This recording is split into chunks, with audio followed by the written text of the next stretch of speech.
show you a new level we haven't been showing off yet. This is the end of the world. We've got 5 different worlds. And towards the end of the game, you get up into the ice world. It's the winter world. So this is a pretty average kind of map. This is kind of a smaller map, but it's all about, you've got 5 moves per turn. I move my forward infantry up. Cavalry can go further than anybody. I'm gonna bring him up and back him up. So the idea is to capture rice paddies, start building some cash, and when you can capture some of these shrines, you can start buying new units with the cash you've earned. The ice here is very dangerous because if you get hit on it, you'll go sliding back and you won't have a chance to counterattack. And you can slide right off the edge of these cliffs really easily, so it's a really treacherous area here. These are the different gods and goddesses you come to live with.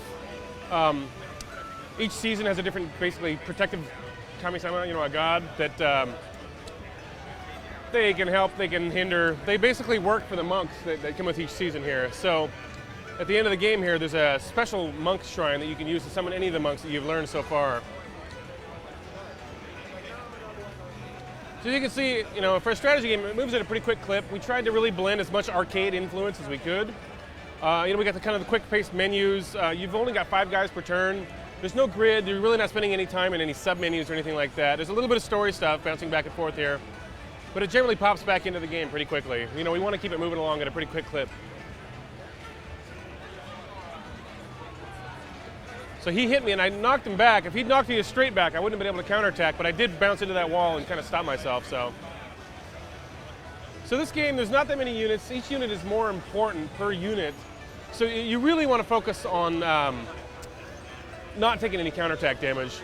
Here I'm able to summon any of the monks. The Crow Monk is kind of a wind specialty. He's really good at gusting guys around. And so on a really dangerous ledge like this with lots of icy ledges, he's going to be really, really dangerous.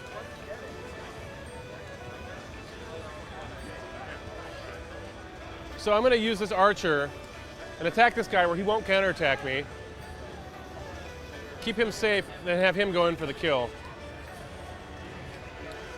So that unit's been neutralized. I'm going to move him out of the way because his health has gone down here. You can see their flags are their health meters. He's in danger, so I'm going to pull him back, get him out of the way, and start filling these guys up with something to do here. And I'm going to bring my crow up because this crow is just a monster here. In fact, watch what he can do. I can gust this guy closer, and now all of a sudden, even though he'd used up all his movement radius, he's in range to attack this guy.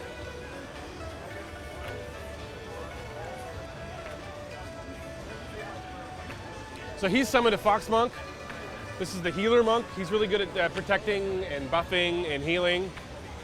So each team chooses one monk, and they're very offset. So it's kind of like which monk is going to be your guy. You can really dynamically change the gameplay. There's a whole strategy there in countering that. So he got my forward guard down. I want this archer to be a real strong guy, so I'm going to buff him up by eating the skull of my fallen enemy. So by eating the skull, I sort of devour his power. I get a couple extra hit points, which makes him harder to put down because his defense is pretty weak. And I'm going to move this guy onto this flame, which will heal him up at the end of the next round.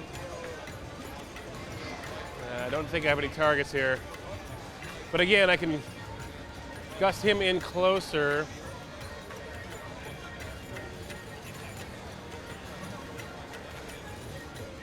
And now all of a sudden he's going to have a couple valid targets here. So I'm going to finish this guy off. He's sort of in danger now because he can't get away, but I can hit this guy, knock him across the map, not take any counterattack damage, and then get back in front of him to protect him. By building this spirit wall here, he's not able to attack through that to hit my weaker unit. Any two friendlies that get together, they form that wall, which cannot be attacked through. You can be attacked into, but not through it. So now he's going to eat the skull of my fallen guy to power his guy up, get some health back, so he's back on target now.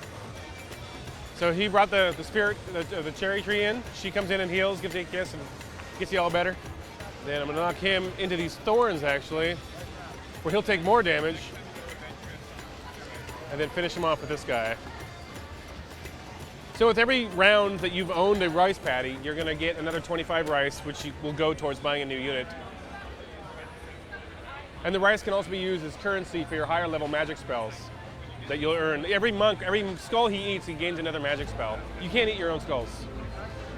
Only the enemies. However, if you power up your Fox Monk, the healer, he can bless friendly skulls, take him off the battlefield so the enemy can't eat him and you get some cash for it. All right, I'll show you a cool one here. I'm gonna knock this guy right off in one hit.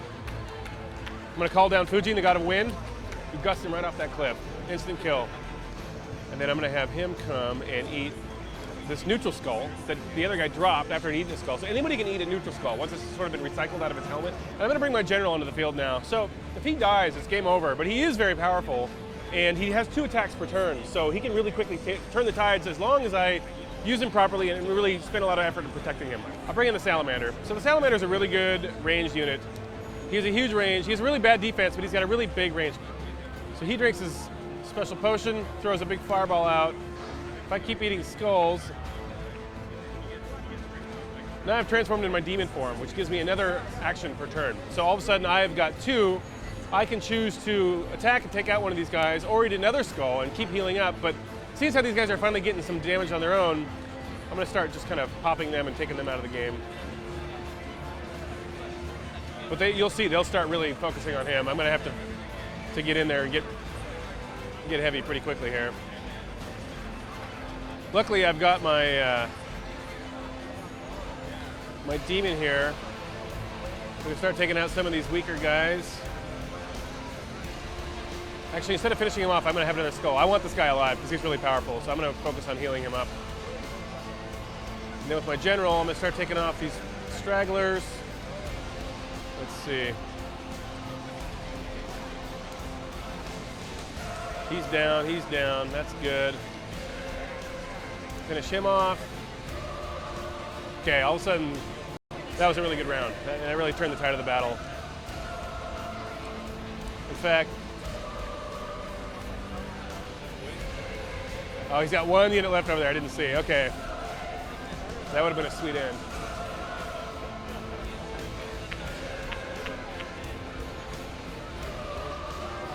All right, I'm gonna give this guy a good death. I'm gonna let him die at the general's hand for an honorable death. 1 and then 1 more. That's game. This has been Skulls of the Shogun on XBLA. We're also shipping on Windows 8 and Windows Phone with the launch of Windows 8 this fall.